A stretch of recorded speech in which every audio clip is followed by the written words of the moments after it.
All right, let's jump right in. We're diving deep into the best hikes the Lake District has to offer. If you're looking for incredible views and unforgettable trails, we've got you covered. The Lake District really is a hiker's paradise. Absolutely. It's not just some pretty countryside. We're talking about England's largest national park, right? That's right, and a UNESCO World Heritage Site, too. Impressive.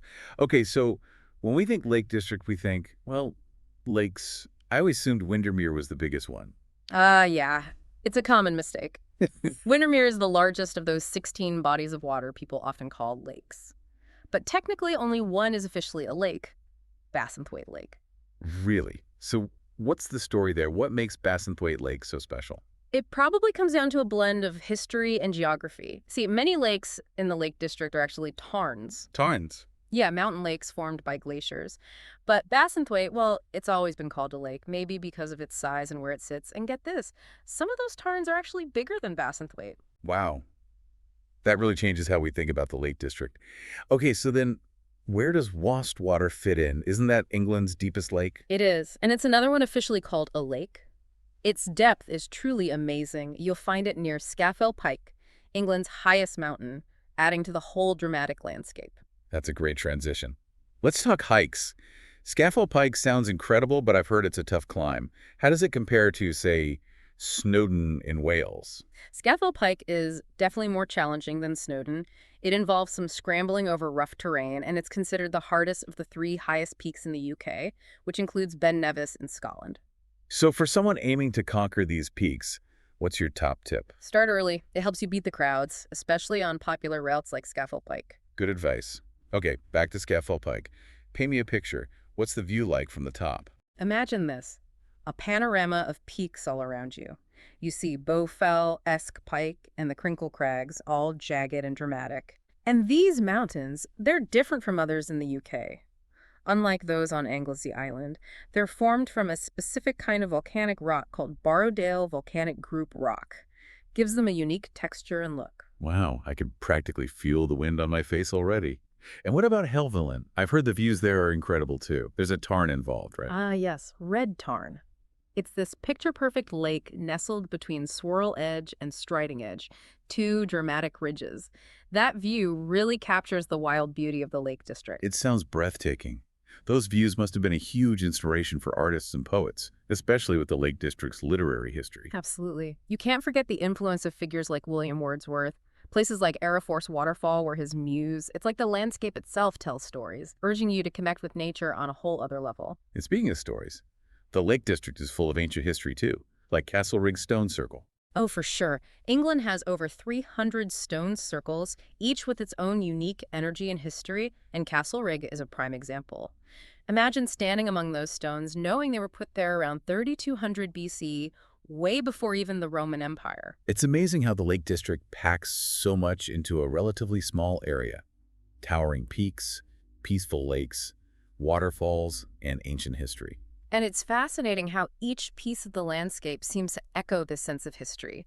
The rugged peaks shaped by millennia of geological processes, the calm lakes reflecting the sky, the waterfalls carving their paths through the rock. It really speaks to the power of time and nature.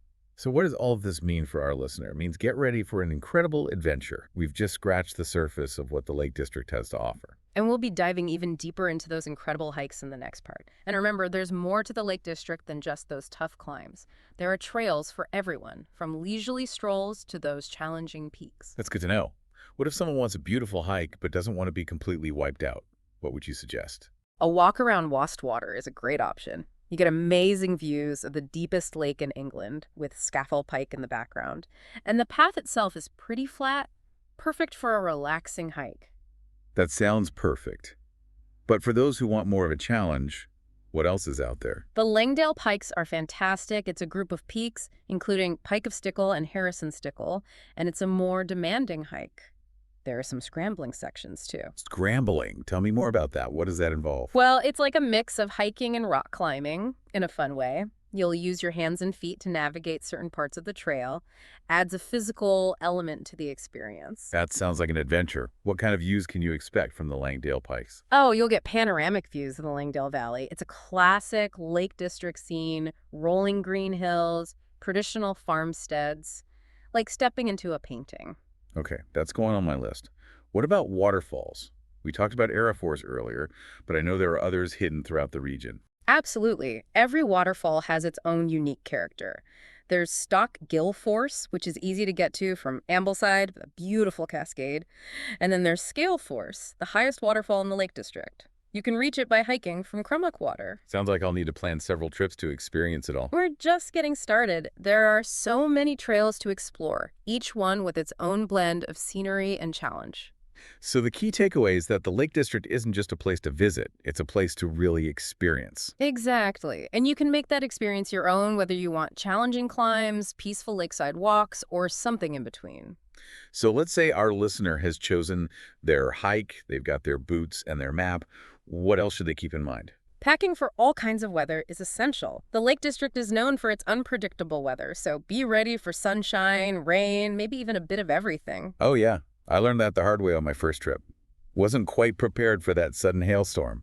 And on the topic of being prepared, always tell someone where you're going, especially if you're hiking alone. Safety first, for sure.